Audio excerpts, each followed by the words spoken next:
Hello, everybody. Barry Wood, East Wisconsin Savings Bank. I'm getting calls every single day, multiple times from people asking me where our current interest rates are at. It's no secret out there on social media, on TV, and various other places, you're seeing these interest rates that are being advertised that just seem too good to be true. There are some very competitive interest rates out there. But when you're calling around to find out what interest rate or what institution or what loan program is going to be the best for you and your family, there's a lot more questions that you need to ask other than simply what is your interest rate. Banks have the ability to charge you an interest rate. They also have the ability to charge you extra money or points or origination to buy your rate down so that you get a lower rate. If you're somebody that's going to be in your house for 30 years in this market, it might be worth the extra money to spend to get your lower rate because in the long term, you and your family are going to make out.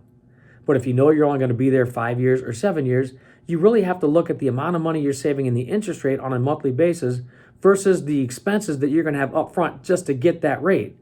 In some cases, you may spend a lot of money up front that you didn't need to, and you didn't end up saving any money in the end. You ended up giving more money because you paid too much to get that super low rate that you wanted.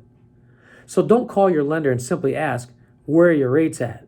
That's only half the equation. The second part of that is, wow, that sounds like an incredible rate. What kind of closing costs are going to be associated with me getting that rate? If you're calling a good lender, they're going to ask you other questions like, how long have you been in the house? How much time do you have left on your loan? What's your current interest rate? And how much longer do you plan on staying in the house?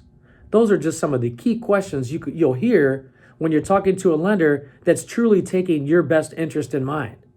At the end of the day, we can all advertise super ridiculous rates, but just because it's a low rate and it looks good on the surface doesn't mean that behind the scenes, that's the best rate or deal for you and your family. Choose your lender wisely. Interest rates just a part of the picture. Get the whole picture and then make the decision that's best for you and your family. I hope this information was helpful. And as always, thank you for your time. Barry Wood, East Wisconsin Savings Bank.